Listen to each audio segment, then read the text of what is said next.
विद्यार्थियों, हम आज 5वीं कक्षा का अभ्यास 13 मैं तुम आप भाग 2 आज हम अभ्यास शुरू करेंगे। ನಾವು ಇವತ್ತು 5ನೇ ವರ್ಗದ ಪಾಠ 13 मैं तुम आप ಈ ಭಾಗ 2 ಹಿಂದಿನ ಅವಧಿಯಲ್ಲಿ 1ನೇ ಭಾಗವನ್ನು ಅಭ್ಯಾಸ ಮಾಡಿದ್ವಿ। ಇವತ್ತು 2ನೇ ಭಾಗವನ್ನು ಅಭ್ಯಾಸ ಮಾಡೋಣ। तो विभाग अ के वाक्यों को पढ़िए, विभाग ब और क में ठीक ठीक वाक्य लिखिए। ಅಂದ್ರೆ ಅ ದಲ್ಲಿ ಇರತಕ್ಕಂತ ವಾಕ್ಯಗಳನ್ನು ಓದ್ರಿ ಮತ್ತು ಬ ಮತ್ತೆ ಕ ಈ ಎರಡು ಭಾಗದಲ್ಲಿ ಶಬ್ದಗಳನ್ನು ಬರೆದು ವಾಕ್ಯವನ್ನು ಪೂರ್ಣ ಮಾಡ್ರಿ ಅಂತ ಹೇಳ್ಯಾರ। ಹಾಗಾದ್ರೆ ಇಲ್ಲಿ ನೋಡ್ರಿ ಏನು ಕೊಟ್ಟಾರು, ಇಲ್ಲಿ ಹೋದ ಒಂದು ಅವಧಿಯಲ್ಲಿ ಹುಡುಗರ ಬಗ್ಗೆ ಅಭ್ಯಾಸ ಮಾಡಿದ್ವಿ। ಇಲ್ಲಿ ಒಬ್ಬ ಹುಡುಗದನು, ಇಲ್ಲಿ ಇಬ್ಬರು ಜನ ಇದ್ದಾರು, ಇಲ್ಲಿ ಒಬ್ಬರು ಹಿರಿಯರು, ಆಮೇಲೆ ಒಬ್ಬ ಸಣ್ಣ ಹುಡುಗಿದ್ದಾನೆ। ಅಂದರೆ ಮೈ ಪಡ್ತಾ ಹೂ, ತುಮ್ ಪಡ್ತೇ ಹೋ, ಆಪ್ ಪಡ್ತೇನೆ, ನಾನು ಓದುತ್ತೇನೆ, ನೀನು ಓದುತ್ತೀಯಾ, ನೀವು ಓದುತ್ತೀರಿ, ಇದನ್ನು ಅಭ್ಯಾಸ ಮಾಡಿದ್ವಿ ನಾವು। ಇಲ್ಲಿ ಹುಡುಗಿಯರಿಗೆ ಸಂಬಂಧಪಟ್ಟಂಗೆ ಐತಿ। ಹಾಗೆ ಹುಡುಗರಿಗೆ ಸಂಬಂಧಪಟ್ಟಂಗೆ ಅಂದರೆ ಪಡ್ತಾ, ಖೇಲ್ತಾ, ಸೋತಾ, ರೋತಾ ಈ ರೀತಿ ಶಬ್ದಗಳು ಬರ್ತಾವೆ। ಇಲ್ಲಿ ಹುಡುಗಿಯರಿಗೆ ಸಂಬಂಧ ಇರೋದ್ರಿಂದ ಈ ರೀತಿ ಬರ್ತಾವೆ। ಹೆಂಗೆ ಮೈ ಖಾತಿ ಹೂ, ಇಲ್ಲದ ವಾಕ್ಯಗಳು ಮೈ ಖಾತಿ ಹೂ, मैं गाती हूँ, मैं लिखती हूँ, पढ़ती हूँ, गिरती हूँ, मैं उठती हूँ, मैं जाती हूँ, मैं देखती हूँ, मैं आती हूँ, मैं कहती हूँ। इले अभ्यास 13 मैं तुम आप भाग 2 ಇಲ್ಲಿ ಹುಡುಗಿಯರಿಗೆ ಸಂಬಂಧಪಟ್ಟಂತ ವಾಕ್ಯಗಳದಾವು। ಹುಡುಗರಿಗೆ ಸಂಬಂಧಪಟ್ಟಂತ ವಾಕ್ಯಗಳಲ್ಲಿ ಹೆಂಗೆ ಬರ್ತದೆ, मैं गाता हूँ, मैं लिखता हूँ, मैं पढ़ता हूँ ಈ ರೀತಿ ಬರ್ತಾವೆ ಶಬ್ದಗಳ ನಡುವೆ। ಆದರೆ ಹುಡುಗಿಯರಿಗೆ ಬಂದಾಗ ವಾಕ್ಯಗಳು मैं खाती हूँ, ನಾನು ತಿನ್ನುತ್ತೇನೆ, मैं गाती हूँ, मैं लिखती हूँ, मैं पढ़ती हूँ, मैं गिरती हूँ, मैं उठती हूँ, मैं जाती हूँ, मैं देखती हूँ, मैं आती हूँ, मैं कहती हूँ। तो यहाँ इस अभ्यास में अ विभाग में 10 वाक्य हैं। कितने हैं? 10 वाक्य हैं अ विभाग में। हमें ब और क विभाग में जो खाली जगह है वहाँ हमें वाक्य पूर्ण करना है। ಈ 10 ವಾಕ್ಯಗಳನ್ನು ನಾವು ಓದಿ ಅವುಗಳನ್ನು ಬ ಮತ್ತೆ ಕ ವಿಭಾಗದಲ್ಲಿ ವಾಕ್ಯಗಳನ್ನು ಪೂರ್ಣ ಮಾಡೋದೈತಿ। ಹಾಗಾದ್ರೆ ಇಲ್ಲಿ ಒಂದು ಉದಾಹರಣೆ ಕೊಟ್ಟಾರ। ಯಾವ ಉದಾಹರಣೆ? मैं खाती हूँ, ನಾನು ತಿನ್ನುತ್ತೇನೆ, तुम खाती हो, ನೀನು ತಿನ್ನುತ್ತೀಯಾ, आप खाती हैं, ನೀವು ತಿನ್ನುತ್ತೀರಿ ಅಂತಂದು ಉದಾಹರಣೆ ಕೊಟ್ಟಾರ। ಯಾವ ಉದಾಹರಣೆ ನೋಡಿ, मैं खाती हूँ, तुम खाती हो, आप खाती हैं ಈ ರೀತಿ ವಾಕ್ಯಗಳನ್ನು ಮಾಡಿ ಪೂರ್ಣ ಮಾಡಬೇಕಾಗಿತ್ತು। ಅಂದರೆ ಉದಾಹರಣಾ ಅನುಸಾರವಾಗಿ ನಾವು ಕೆಳಗೆ ಕೊಟ್ಟಂತಹ ವಾಕ್ಯಗಳನ್ನು ಏನು ಮಾಡಬೇಕು, ಪೂರ್ಣ ಮಾಡಬೇಕಾಗಿತ್ತು। ಹಾಗಾದ್ರೆ ಹೆಂಗೆ ಮಾಡೋದು, ಇಲ್ಲಿ ನೋಡು, मैं खाती हूँ, ನಾನು ತಿನ್ನುತ್ತೇನೆ, तुम खाती हो, ನೀನು ತಿನ್ನುತ್ತೀಯಾ, आप खाती हैं, ನೀವು ತಿನ್ನುತ್ತೀರಿ। ಹಾಗಾದ್ರೆ ಎರಡನೇ ವಾಕ್ಯ मैं गाती हूँ, ಖಾನಾ ಅಂದರೆ ತಿನ್ನೋದು, ಗಾನ ಅಂದರೆ ಹಾಡೋದು। ಹಾಗಾದ್ರೆ ಈ ವಾಕ್ಯದಲ್ಲಿ ಬದಲಾವಣೆ ಆಗ್ತದೆ। ಗಾನ ಆಮೇಲೆ ಖಾನ ಶಬ್ದಗಳು ಅಷ್ಟೇ ಓದಬೇಕಾದ್ರೆ ಈಗ ಒಂದು ಉದಾಹರಣೆ ನೋಡಿ, मैं खाती हूँ ಅಂತ ಇದೆ। ಈ ಶಬ್ದವನ್ನು ಅಷ್ಟೇ ತಗೊಂಡಾಗ ಖಾನ ಊಟ ಅಂತ ಆಗ್ತದೆ। ಖಾನ ಅಂತಕ್ಕಂಥ ಶಬ್ದವನ್ನು ವಾಕ್ಯದಲ್ಲಿ ಪರಿವರ್ತನೆ ಮಾಡಿಕೊಂಡು ಹೇಳಿದಾಗ ಖಾನ ಇದ್ದ ಶಬ್ದ ಇಲ್ಲಿ ಚಿತ್ರಗಳ ಆಧಾರದ ಮೇಲೆ मैं खाती हूँ ಅಂತಕ್ಕಂಥ ಶಬ್ದಗಳು ಚಿತ್ರಗಳ ಆಧಾರದ ಮೇಲೆ ಬದಲಾವಣೆ ಆಗ್ತವೆ। ಇದನ್ನೆಲ್ಲ ಏನು ತಲೆ ಕೆಡಿಸ್ಕೊಬೇಡ್ರಿ, ಬರೀ ಏನು ಮಾಡ್ರಿ, ಈ ವಾಕ್ಯಗಳ ಅನುಸಾರವಾಗಿ ಒಂದೊಂದು ಶಬ್ದಗಳನ್ನ ಹಾಕಿ ವಾಕ್ಯಗಳನ್ನ ಪೂರ್ಣ ಮಾಡ್ರಿ ಅಷ್ಟ, ಅದನ್ನ ನೆನಪಿಟ್ಕೊಂಡು। मैं खाती हूँ, ನಾನು ತಿನ್ನುತ್ತೇನೆ, ಅದನ್ನ तुम खाती हो, आप खाती हैं ಅಲ್ಲಿ ಉದಾಹರಣೆ ಬರ್ತದೆ।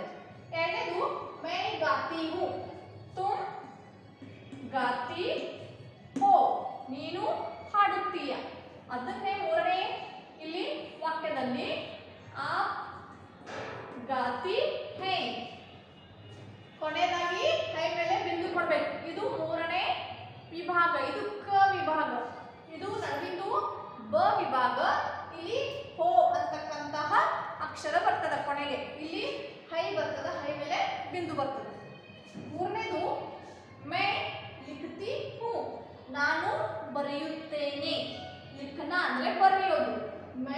ಲಿಖ್ತಿ ಹೂ ನಾನು ಬರೆಯುತ್ತೇನೆ. ಅದನ್ನ ಬ ವಿಭಾಗಕ್ಕೆ ತಗೊಂಡಾಗ ತುಮ್ ಲಿಖ್ತಿ ಹೋ, ತುಮ್ ಲಿಖ್ತಿ ಹೋ ನೀನು ಬರೆಯುತ್ತೀಯ. ಅದನ್ನ ಬ ವಿಭಾಗಕ್ಕೆ ಏನ್ ಮಾಡ್ರಿ, ಮುಂದೆ ವಾಕ್ಯ ಪೂರ್ಣ ಮಾಡಿ.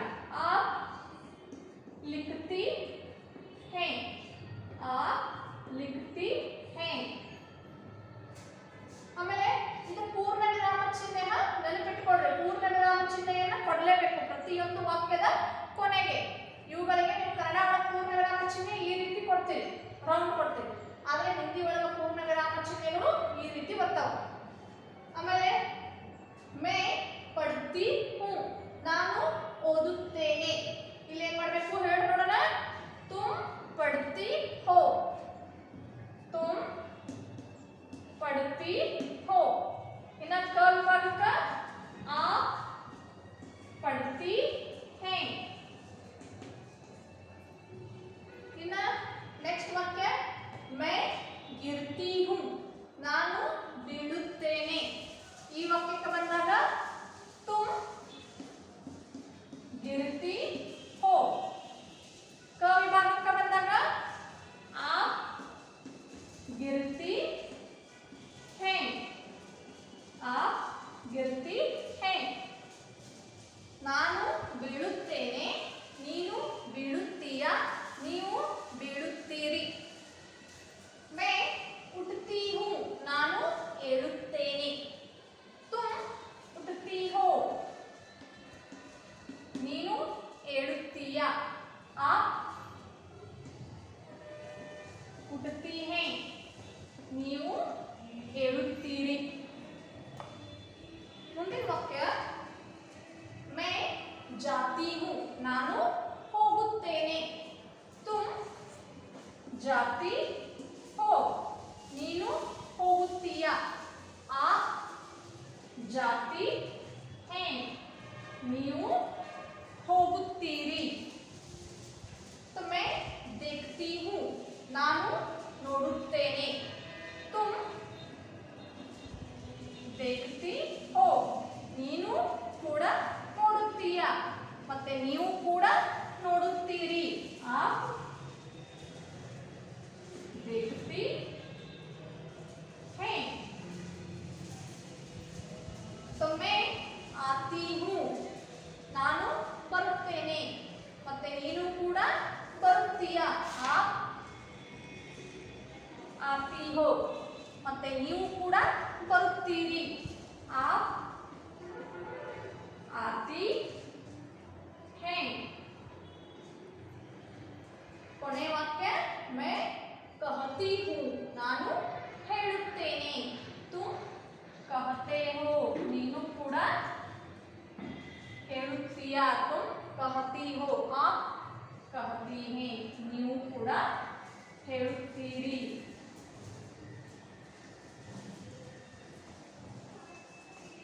ಇಲ್ಲಿ ನೋಡ್ರಿ ವಾಕ್ಯಗಳನ್ನ.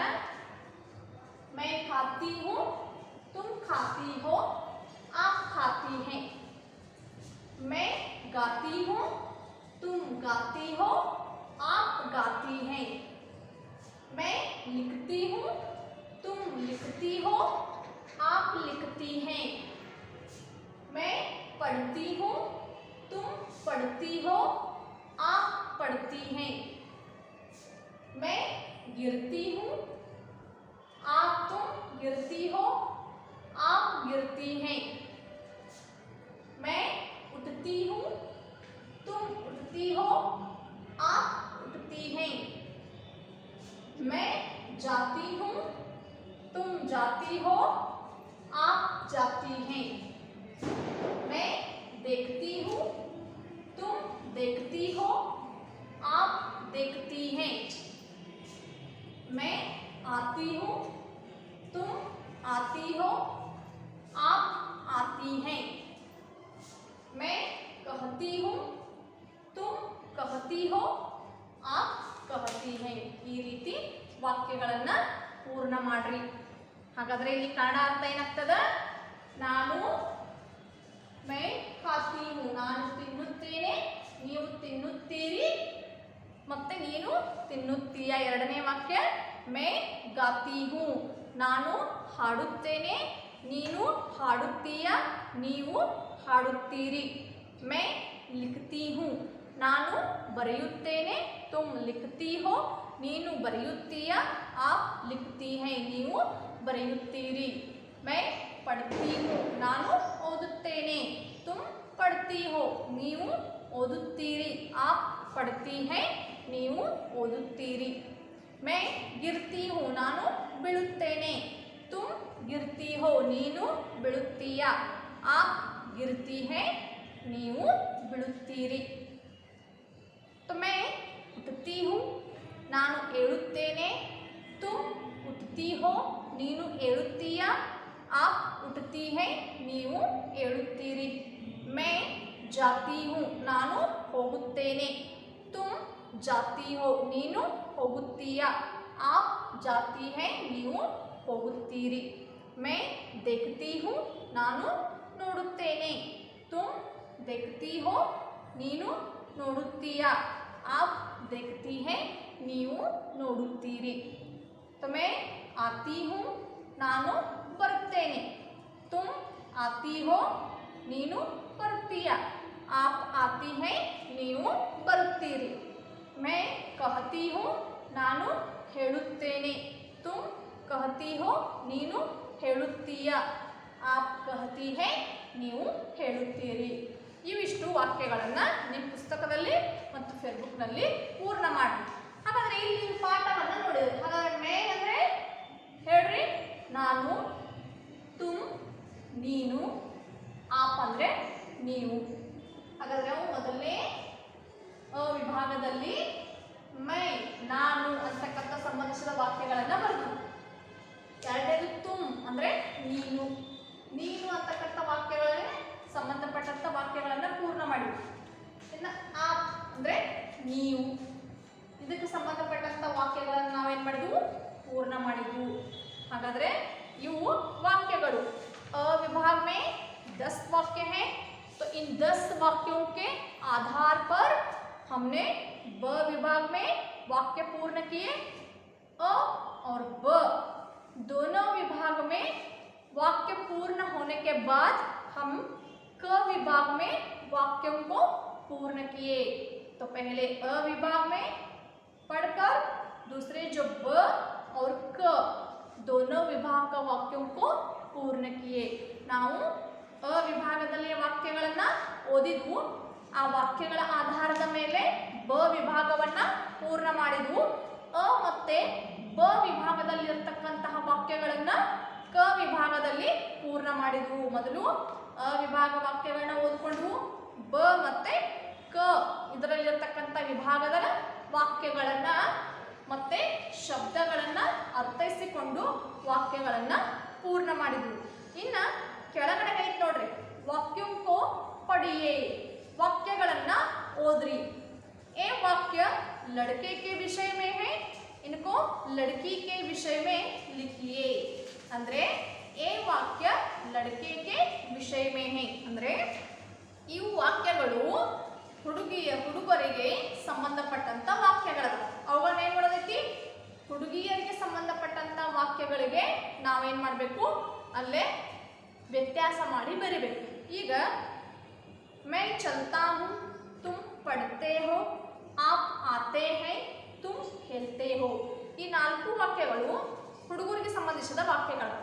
ಈ 4 ವಾಕ್ಯಗಳನ್ನ ನಾವೇನು ಮಾಡಬೇಕು, ಹುಡುಗಿಯರಿಗೆ ವಾಕ್ಯಗಳನ್ನು ಮಾಡಬೇಕಾಗುತ್ತೆ. ಹಾಗಾದರೆ मैं चलता हूँ ಇದ್ದದ್ದ मैं चलती हूँ, तुम पढ़ते हो, तुम पढ़ती हो, आप आते हैं, आप आती हैं, तुम खेलते हो, तुम खेलती हो. ಹಾಗಾದರೆ ಹುಡುಗರಿಗೆ ಸಂಬಂಧಪಟ್ಟಂಥ ವಾಕ್ಯಗಳನ್ನ ಏನು ಮಾಡಿದ್ವು, ಹುಡುಗಿಯರಿಗೆ ಟ್ರಾನ್ಸ್ಲೇಷನ್ ಮಾಡಿದ್ವು, ಅಲ್ಲೇ ಬದಲಾವಣೆ ಮಾಡಿದ್ವು ವಾಕ್ಯಗಳನ್ನು. ಹೆಂಗೆ ಇಲ್ಲಿ ನೋಡಿ, तो वाक्यों को पढ़िए. ये लड़के के विषय के बारे में वाक्य है, तो इन वाक्यों को लड़कियों के विषय में लिखिए. ಯಾವ ವಾಕ್ಯಗಳು ನೋಡ್ಬೇಕಿಲ್ಲ ನಾವೀಗ. ಮೊದಲನೇದು वाक्यों को पढ़िए, वाक्यों को पढ़िए ಅಂದ್ರೆ ವಾಕ್ಯಗಳನ್ನ ಓದಿರಿ. ए वाक्य,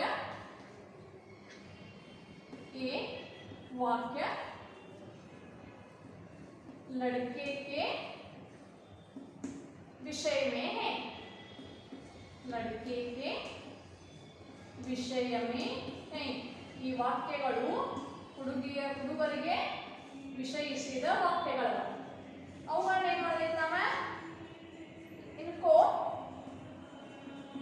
इनको लड़की के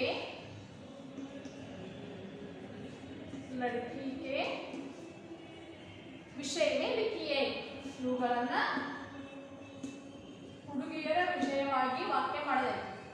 विषय में लिखिए.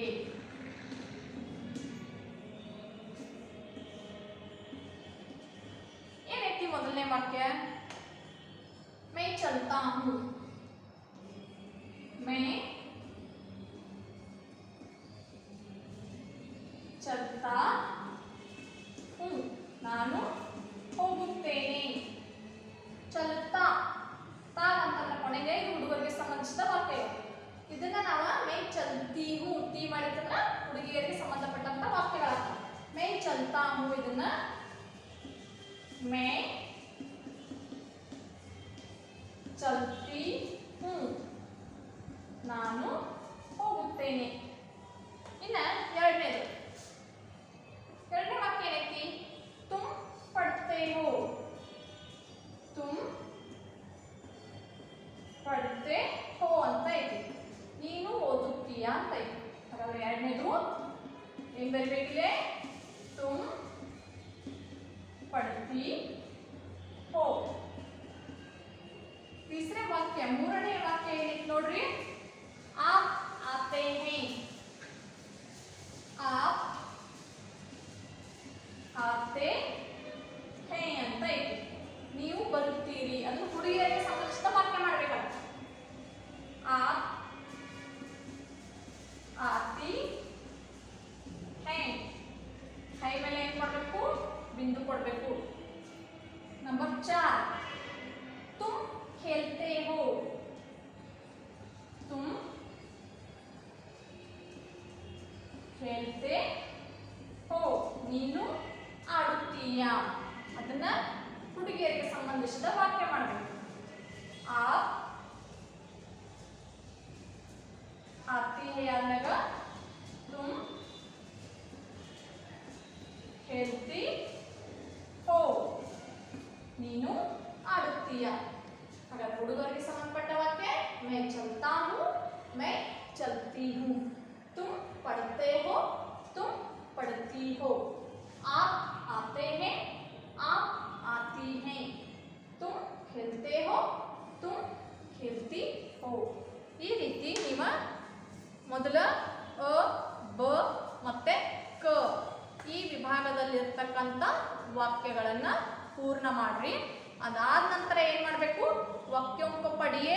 ये वाक्य लड़के के विषय में है, इनको लड़की के विषय में लिखिए. ಏನು ವಾಕ್ಯಗಳು ಕೊಟ್ಟಿದಾರಲ್ಲ ಅವುಗಳನ್ನು ಮೊದಲು 4 ವಾಕ್ಯಗಳನ್ನು ಬರ್ಕೊಡ್ರಿ. ಇವು 4 ವಾಕ್ಯಗಳನ್ನು ಮೊದಲು ಬರ್ಕೊಂಡು ಪೂರ್ಣ ಮಾಡ್ರಿ.